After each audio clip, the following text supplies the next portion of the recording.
स्त्री शक्ती जल्लोष आणि सर्व बचत गट जे आपल्या वसई संपूर्ण ईस्ट-वेस्टमध्ये आहेत आणि आपल्या कार्यक्रमाला आपल्याला ज्या प्रमुख अतिथी आपले प्रथम महिला महापौर प्रवीणाताई ठाकूर हे आपल्याला लाभलेले आहेत, तसेच मंचावर उपस्थित सर्व वेगवेगळ्या संस्थेचे पदाधिकारी, तसेच माजी नगरसेविका आणि आता ज्या निवडून आलेल्या त्या माझ्या सर्व मैत्रिणी नगरसेविका आणि उपस्थित असलेले सर्व बचत गटाच्या माझ्या महिला, माझ्या भगिनी, खूप छान वाटतं कारण आम्हाला हा कार्यक्रम कधीच करायचा होता आणि तो आज योग आलेला आहे. आपण पाहतो की तळागाळाच्या महिला त्यांना काहीतरी सक्षम करावं हे आमचे आप्पा हितेंद्र ठाकूर यांचं काम आहे आणि इतकी वर्ष यंग स्टारच्या माध्यमात आम्ही महिलांना आतापर्यंत 4,500च्या वर कोर्सेस दिलेले आहेत. हे आम्ही गेले कित्येक वर्ष म्हणजे आप्पांचे 35 वर्ष आणि आम्ही सातत्याने, माझे पती संदेश जाधव हे आम्ही 38 वर्ष या प्रभागामध्ये सातत्याने काम करतो. एक साईबाबांचं माध्यम हे आम्हाला काम करण्यासाठी प्रेरणास्थान आहे. या माध्यमातून आम्ही सामाजिक, धार्मिक, आर्थिक, शैक्षणिक, सांस्कृतिक असे आम्ही कार्यक्रम राबवत असतो आणि तळागाळांच्या मुलांपासून ते महिलांपर्यंत आम्ही सतत वर्षभर कार्यरत असतो आणि आमच्या प्रेरणास्थान माननीय प्रवीणाताई ठाकूर यांचा आदर्श ठेवून आम्ही सर्व महिला संपूर्ण वसई तालुक्यामध्ये काही ना काहीतरी करण्याचा प्रयत्न करतो. आमच्या ताईंना नेहमी वाटतं की महिलांनी सक्षम व्हावं, स्वावलंबी व्हावं, त्यांनी त्याच्या पायावर उभा राहावं आणि त्या माध्यमातून आप्पा आणि प्रवीणाताई या सगळ्यांसाठी झटत असतात, काम करत असतात आणि आज आपण भाग्य आहे की आपल्याला त्या पाहुण्याकडून लाभलेले आहेत. तर सर्वप्रथम सगळ्यांनी त्यांना टाळ्याच्या गजरात त्यांचं स्वागत करा. आम्ही 2015ला जेव्हा ताई प्रथम महापौर झाल्या महिला, त्यानंतर आम्ही ताईंच्या सानिध्यात अनेक कामं केली, अनेक कार्यक्रम केले, अनेक तालुकाभर कार्यक्रम करत फिरत असताना आम्हाला तळागाळाच्या महिलांचे प्रॉब्लेम्स कळले आणि त्यानंतर आमच्या महिला बाल कल्याणच्या माध्यमातून आम्ही अनेक उपक्रम राबवले. महिला बाल कल्याणमध्ये मतिमंद, गतिमंद, मूक, बधिर, अंध तसे निराधार महिला, ज्या महिला निराधार आहेत, परित्यक्त आहेत, ज्या विधवा आहेत, त्यांना काय करता येईल या माध्यमातून आम्ही कामं केली. पण ह्याचे संपूर्ण मूळ आपण पाहिलं तर हे आपल्या आप्पा हितेंद्र ठाकूर आहेत. आप्पांच्याकडे आप्पा कधी पण पाहावं तर विवाह कॉलेजला 24 तास बसलेले असतात लोकांच्या समस्या घेऊन. तेव्हा आप्पा बघत नाही त्या कुठल्या जाती धर्माचा आहे, जो येईल त्याचं काम करण्याचा प्रयत्न करतात, त्याला काय प्रॉब्लेम्स आहेत ते विचारतात आणि ह्या फंडातनं होईल का असं पाहतात. जेव्हा आम्हाला पहिलं पारितोषिक मिळालं, आम्ही अंधेरीला गेलो, तेव्हा या स्वराज्य संस्था तिकडे सगळ्या आलेल्या, म्हणजे पुणे आलेलं, कल्याण डोंबिवली आलेलं, निराला इतर आलेलं. तर त्यांनी आम्हाला विचारलं की या योजना तुम्ही कशा डिस्ट्रीब्यूट केल्या. तेव्हा 25 कोटी आम्ही डिस्ट्रीब्यूट केले. तेव्हा त्यांनी आम्हाला विचारलं की आमचा फंड आहे पण आम्ही तो वापरला नाही.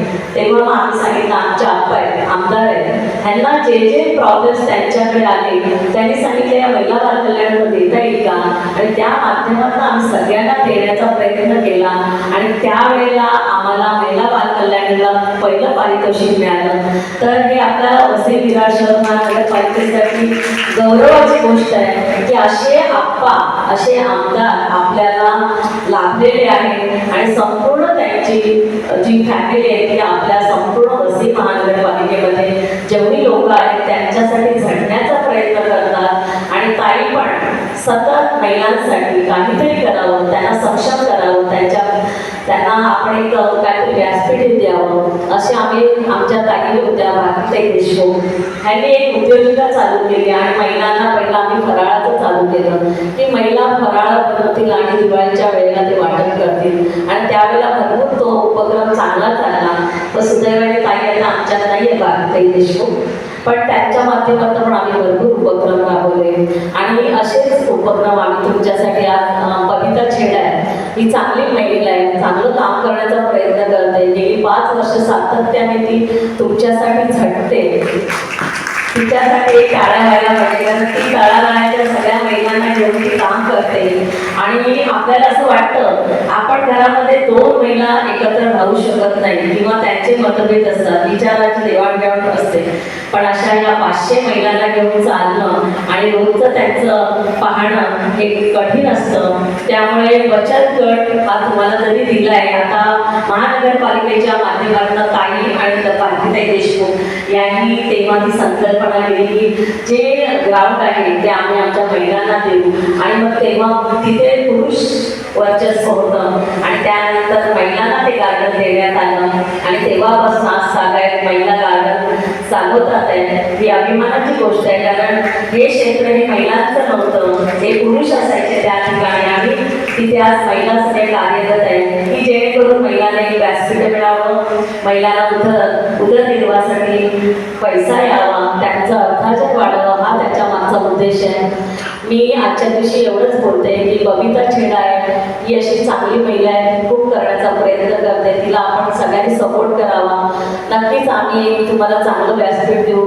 वसई तालुक्यात आज किरणताई पडे, ही पण चांगली महिलांसाठी खूप काम करते, सातत्याने तिची इच्छा आहे की प्रत्येक महिलांनी काहीतरी करावं म्हणून महिलाचा ती त्यांच्यासाठी ती काम करते, त्यांच्यासाठी उद्योग करते, त्यांना अर्थार्जन वाढवावं त्यासाठी तिचे सतत धडपड असते. ती स्टेट लेवलवर जाऊन शासनाच्या माध्यमातून काय काम होईल हे पाहते आणि ती पण आपल्या वसई तालुक्यातले स्टेशन आपले 2 हिरे आहेत की आपल्यासाठी झटतात आहेत, काम करतात आहेत, तर त्यांच्यासाठी आपण पाठी राहणं गरजेचं आहे कारण ते तुम्हाला एक सक्षम करतात आहेत, तुमच्या घरासाठी 4 पैसे घेण्यासाठी ते तुम्हाला सपोर्ट करतात आहे. आणि आत्ताच मला कळलं की आपल्याला मध्यंतर किरण पडे मॅडमने रिक्षा महिलांना वाटप केल्या की ज्या क्षेत्रामध्ये पुरुष वर्ग असतो तिथे आता आमच्या महिला भगिनी काम करतात, रिक्षा चालवतात. तसेच आता इलेक्ट्रिक रिक्षा येणार आहे, आज एक लॉन्च होणार आहे आणि त्यानंतर 40 रिक्षा येणार आहे. ते हे पण संपूर्ण श्रेय त्या महिलांना आहे की त्या सतत तुमच्यासाठी झटत असतात, पण तुमचा पण सहभाग आणि तुमचं पण सहकार्य खूप महत्त्वाचं आहे कारण एकमेकाची देवाणघेवाणच आपण हे करू शकतो. आजच्या दिवशी एवढंच मी बोलू शकते की सगळ्यांनी जसं बाबासाहेब आंबेडकर सांगतात शिका, संघटित व्हा, संघर्ष करा, तसंच सगळ्यांनी एकत्र या, काम करा आणि तुमचं उत्कर्ष करा कारण काम केलं शेवटी आपलं ध्येय गाठायचं असतं, त्या ध्येयापर्यंत पोचायचं असतं आणि ते पोचण्यासाठी तुम्हाला मेहनत, कसोटी आणि सातत्य लागतं. हे केल्याशिवाय तुम्ही त्या ध्येयापर्यंत पोहोचू शकत नाही. एवढंच बोलते आणि माझं रजा घेते. जय हिंद, जय महाराष्ट्र.